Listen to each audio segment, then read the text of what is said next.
نماز. ابھی ذرا تھوڑا سا غور فرمائیں کہ نماز کے اندر ہوتا کیا ہے. نماز کے اندر انسان کو اللہ پاک یہ موقع دیتا ہے کہ وہ تمام دنیا سے کٹ کر صرف اللہ تعالیٰ کی طرف متوجہ ہو جائے. اس کی شناخت اور ساخت ایسی رکھی گئی ہے جس میں یہ چیز، یہ کیفیت عملی طور پر آسانی کے ساتھ میسر ہو سکتی ہے، بشرط یہ کہ اس کی تلاش ہو، اس کو حاصل کرنے کی کوشش کی جائے. تھوڑی سی اس ترتیب پر ذرا غور کر لے کہ جیسے انسان تکبیر تحریمہ کہتا ہے اللہ اکبر، الفاظ اللہ اکبر کی، وہ نیت کس چیز کی؟ دنیا سے نکلنے کی اور اللہ تعالیٰ کے سامنے حاضر ہونے کی. یعنی انسان اب دنیا سے نکل گیا، اللہ اکبر کا. اس کو تکبیر تحریم اس لیے تو کہتے ہیں نا کہ ساری چیزیں حرام ہو جاتی ہے نماز کے علاوہ، اور کسی چیز کی طرف آپ توجہ نہیں کر سکے، چاہے وہ کتنی اچھی چیز ہو. نماز کے اندر کسی اور چیز کی نہیں، بس ایک ہی بات ہے، اور وہ ہے اللہ تعالیٰ کی طرف توجہ. تو اللہ اکبر کہنے کے ساتھ ہی نماز میں شامل ہو جاتا ہے آدمی اور دنیا سے خارج ہو جاتا ہے. اس کے بعد اللہ پاک سے راز و نیاز شروع ہو جاتا ہے. سب سے پہلے ثنا کی صورت میں سبحانک اللہم بحمدک، ہاں جی، ثنا کی صورت میں. کیونکہ ثنا کیا ہے؟ جب آپ جس کی طرف متوجہ ہے تو آپ ظاہر ہے اسی کا شان بیان کریں گے، اسی تعریف کریں گے. ٹھیک ہے، یہ ہم لوگوں کے تو الفاظ ہے، لیکن جو حقیقت میں نماز پڑھتے ہیں ان کی تو کیفیت ہے، ان کی کیفیت ہے. ہماری وہ ہے مطلب ہمارے الفاظ. اب یہ الفاظ اور کیفیت کے درمیان جو فرق ہے، یہ انسان کو مشقت کے ذریعے سے، نفس کی مجاہدے کے ذریعے سے اس کو آہستہ آہستہ آہستہ آہستہ آہستہ اس اصل کی طرف آنا ہوتا ہے. یہی وہ نقطہ ہے جس سے تصوف کی اہمیت ظاہر ہوتی ہے. تصوف میں آپ علم سے، قال سے حال کی طرف سفر کرتے ہیں. علم سے، قال سے حال کی طرف سفر کرتے ہیں. یہ اصل میں تصوف کے اندر ہوتا ہے. چیز آپ کو پہلے سے پتہ ہے، علم آپ کو پہلے سے ہے، لیکن اس علم کو آپ حال میں بدل لیں. میں بہت آسانی سے عرض کر سکتا ہوں. دیکھیں اللہ اکبر ہم سب کہتے ہیں، ہم سب کہتے ہیں اللہ اکبر.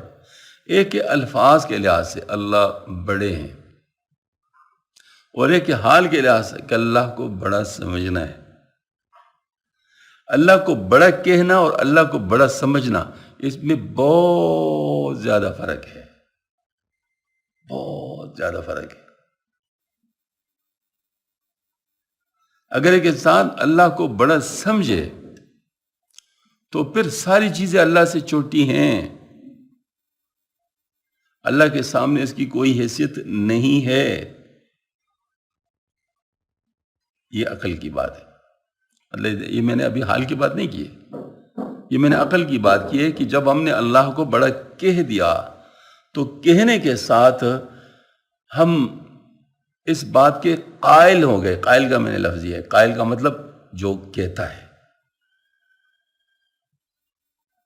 مطلب یہ کہ اس کہنے کے ساتھ ہم قائل ہو گئے کہ اللہ کے سامنے، اللہ کے مقابلے میں ساری چیزیں چھوٹی ہیں، ان کی کوئی حیثیت نہیں ہے. اب جب کسی چیز کے سامنے حیثیت نہ ہو تو بھی عقل کی بات کر رہا ہوں، یہ میں ابھی حال کی بات نہیں کر رہا ہوں، عقل کی بات کر رہا ہوں کہ عقلاً اگر اس کے تقاضے میں اور اس کے تقاضے میں، یعنی جو بڑا ہے اس کے تقاضے میں اور جو چھوٹا ہے اس کے تقاضے میں اگر مقابلہ آ جائے تو انسان کون سی چیز لے گا؟ وہ بڑے والے لے گا نا. یہ عقل کی بات میں بتا رہا ہوں، مطلب میں نے ابھی حال کی بات نہیں بتائی. اب اگر میں اس علم کے بنیاد پر، اس عقل کی بنیاد پر، اس کے تقاضے پر عمل کرتے ہوئے، چاہے میرا نفس مانے نہ مانے، میں کروں عمل، تو سبحان اللہ، یہ تو ہے نجات، یہ نجات کا رستہ ہے۔ لیکن جس وقت میرے یہ بات حال بن جائے، میں اس کے علاوہ کچھ اور کر ہی نہ سکوں، اور یہ میری فطرت ثانیہ بن جائے، اور اس پر مجھے کنونس نہ کرنا پڑے، مجھے سوچنا نہ پڑے، بلکہ یہی چیز میں چاہوں اور یہ سمجھوں اور یہ مانوں، یہ حال کی کیفیت ہے۔ اس وقت قرب نصیب ہوتا ہے، قرب نصیب ہوتا ہے۔ تو اب یہ جو بات میں عرض کر رہا ہوں کہ اگر ہم لوگ اب اس نماز کے اوپر محنت کرتے ہیں، پہلے ہم اس کو قال کے معنوں میں لیتے ہیں، علم کے معنوں میں لیتے ہیں، عقلی سوچ کے معنی میں رہتے ہیں، اور ہمیں ہم چاہے نہ چاہیں، لیکن اللہ اکبر جب اذان کی آواز آئے، اپنے آپ کو فارغ کر کے ہم مسجد کی طرف چل پڑے، نماز پڑھ لی، سبحان اللہ، یہ ایک بغاوت سے نکل گئے، بغاوت سے نکل گئے۔ یہ بھی بڑی نعمت ہے، بغاوت سے نکل گئے، ماننے والوں میں آ گئے۔ اگرچہ یہ ماننا عقل کا ہے، اگرچہ ماننا عقل کا ہے، اگرچہ یہ ماننا علمی ہے، لیکن بہرحال بغاوت سے بچ گئے، بغاوت سے نکل گئے۔ اور جس وقت ہمارا یہ نفس اس بات کو اچھی طرح تسلیم کر لے،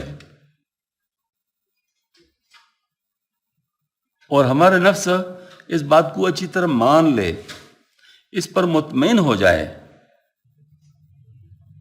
تو یہ سبحان اللہ، یہ نفس مطمئنہ کی بات ہے۔